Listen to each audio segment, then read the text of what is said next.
Bonjour, je m'appelle Delphine Delamain, je suis photographe culinaire et formatrice à l'atelier de Charles sur Metz.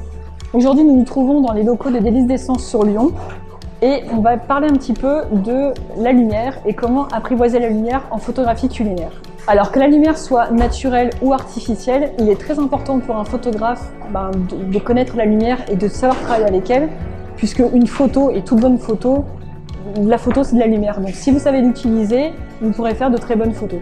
Conseil numéro 1, d'abord la lumière naturelle.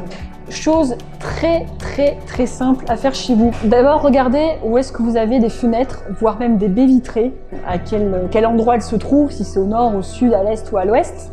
Et amusez-vous à tenir sur un petit carnet des photos que vous allez faire heure par heure en fonction de la lumière du soleil et de noter, voilà, à telle heure j'ai fait telle photo avec tel exif pour voir justement la lumière, comment elle se lève, comment elle se répand entre guillemets sur votre produit. Sachant que la lumière du matin est généralement la meilleure, entre midi et 2 également. Généralement l'été, entre midi et 16h, la lumière du soleil est beaucoup trop forte, donc on évitera ces horaires-là pour faire de la photo culinaire. La plupart des photographes culinaires travaillent très souvent en lumière naturelle parce que c'est la lumière qui va se rapprocher le plus du côté vraiment réaliste du produit et qui ne va pas altérer le produit au niveau de sa luminosité. Donc la lumière naturelle est dans 70% des cas la lumière qu'on utilise le plus en photo culinaire. Conseil numéro 2, la lumière artificielle. Donc là on est en studio. Généralement la plupart des photographes qui travaillent en studio auront beaucoup de mal à sortir de leur zone de confort, c'est-à-dire du studio, pour aller vers la lumière naturelle, parce que ce sont vraiment deux exercices et deux apprentissages de la lumière qui sont totalement différents. En photographie culinaire, on va utiliser entre 1, 2, voire 3 sources lumineuses au minimum. On va utiliser ce qu'on appelle des softbox, les grandes boîtes lumineuses, on va utiliser des parapluies. La lumière de studio, donc la lumière artificielle, vous pouvez la travailler et la modeler comme vous voulez. Après, il est tout à fait possible de recréer la lumière du soleil en studio, ça c'est pas un problème, mais c'est une lumière qui sera beaucoup plus dure, dont les ongles vont être un petit peu plus marqués. C'est pour ça qu'on utilisera souvent des diffuseurs et notamment des boîtes à lumière qui vont un petit peu atténuer ce côté marquant des ombres pour pouvoir avoir une lumière très légère. Tout va dépendre après du produit que vous allez vouloir utiliser et notamment de l'histoire que vous allez conter, parce que la lumière marquée peut être très bien pour certaines photos culinaires et pour certains produits, mais pas pour d'autres. Conseil numéro 3, après avoir vu la lumière naturelle et la lumière artificielle, on va maintenant s'attaquer à la qualité de la lumière. Si vous voulez rendre votre produit une atmosphère, on va dire, assez douce, genre un ciel nuageux, la lumière environnante va être assez douce, va être assez enivrante entre guillemets et très naturelle. Au contraire, si vous voulez shooter les mêmes produits, parce que dehors justement vous avez beaucoup de nuages et que la lumière ne vous botte pas trop et que vous utilisez de la lumière beaucoup plus dure, donc du studio, là vous allez avoir le problème entre guillemets des contrastes et des ombres qui vont être vraiment très marquantes.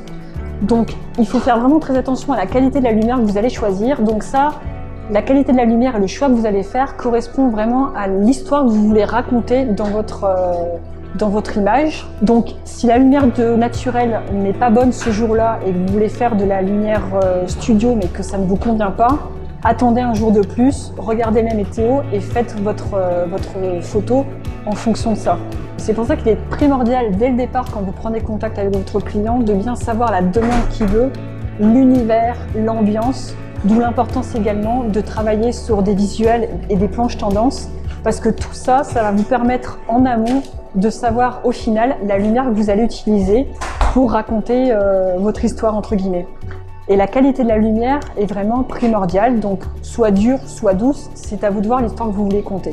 Petit conseil supplémentaire que je peux vous donner également, le matériel entre guillemets qu'on utilise est très onéreux pour tous les photographes.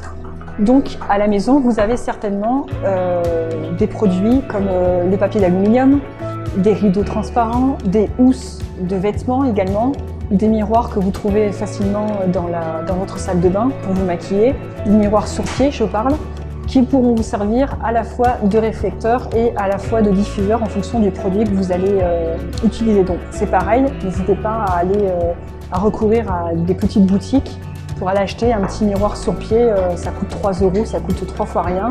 Surtout qu'en plus ça va vous permettre de travailler et d'éclairer des toutes petites zones qui peuvent être parfois très intéressantes.